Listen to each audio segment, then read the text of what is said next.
Hi everyone, this is Junwen. In today's video, I'm going to go through how you can create, execute, and reuse an NNWorkflow with its trained model on new dataset in the website version in DATAVIEW. As you may know from the previous exercises, in order to use a website version, we have to connect our Dropbox account. So first of all, we have to prepare some files that is to upload to the Dropbox account, so you are able to see that in your website. So we prepare a zip folder which contains two folders and one file. For the two folders, the files inside you have to upload to your Dropbox account correspondingly. Firstly, we have one folder that is called DL inputs, and the files inside will be uploaded to the DATAVIEW-input folder. On the other hand, the files in the DL tasks folder will be uploaded to the DATAVIEW/tasks. So after that is all set, the Dropbox site will be ready. On the other hand, we still have one Java file provided that is to ensure your execution or reuse the NNWorkflow in web version will works. So you have to replace the attached Java file with your current project file. So how you can locate this file in DATAVIEW? Here I can quickly show you.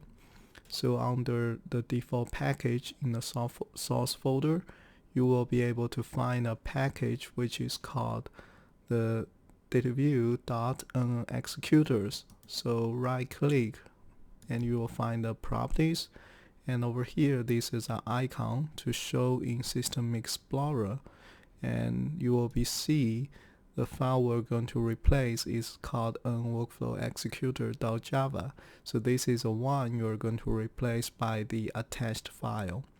So after you replace this, we're ready to go. So let's close this one and go back to the website. Okay, so the next step is we're going to create an NNWorkflow with three type of layers. One is a linear, one is relu, one is sigmoid.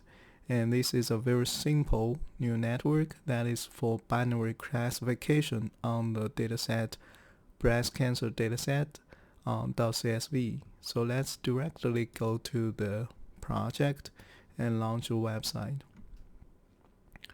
So if we find the login.jsp and click the run as and run on server, and we will see the website will pop up either in your Eclipse or in your default browser.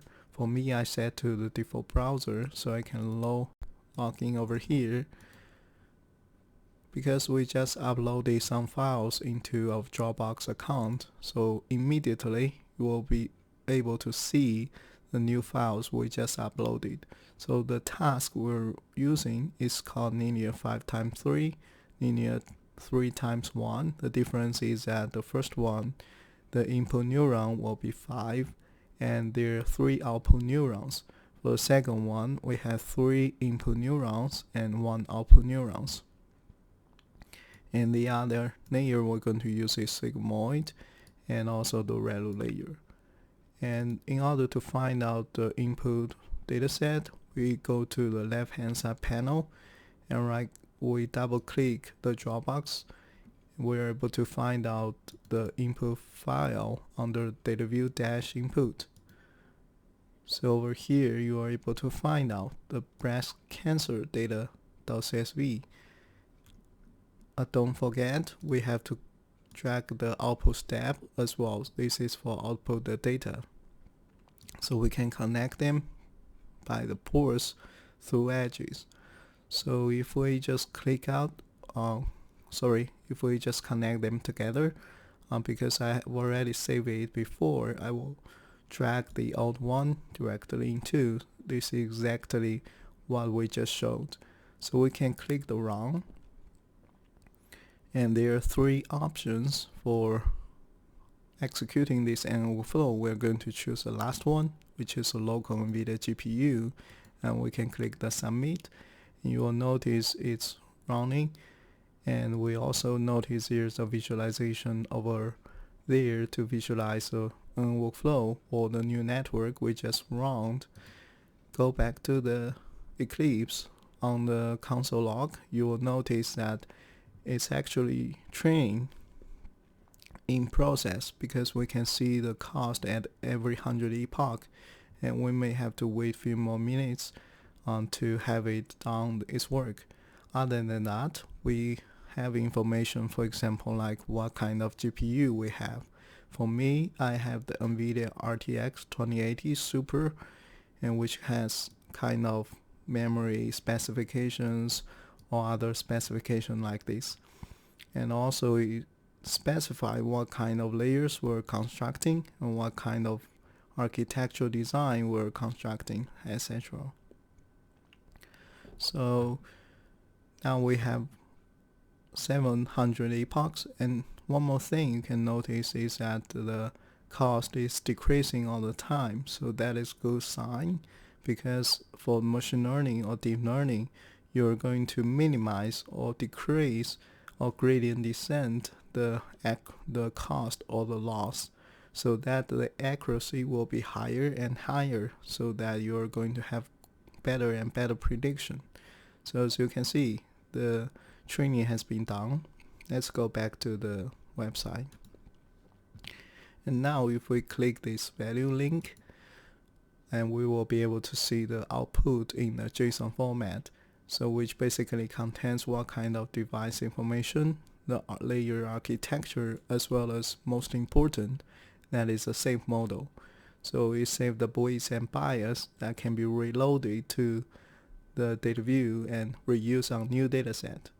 And we also have the testing accuracy as well as training loss or training cost at every 100 epoch. So that is for you to notice maybe some potential overfitting or underfitting. Okay, so let's go back to the canvas. So the next step is we're going to, because we just finished the training, actually the train model will be automatically saved somewhere on your computer, and which will be logged out on the console log. So here is a folder I have. So if you copy and open one file browser and click and paste this link into, and you will see the model that just been trained and saved on your computer. So for me, by the dates you can see just created, and this genetic NNWorkflow add this suffix. And what you will do is to upload this one onto your Dropbox again, which is on the Dropbox -input folder. For example, for me is under the Dropbox -input. So we will upload that model into this folder, so we are able to see that on our DATAVIEW website again. So let me quickly close or stop this server. After you just upload your model, and you're going to rerun the website again, like the login.jsp run as server, because I already uploaded several on there. I don't need to upload a new one.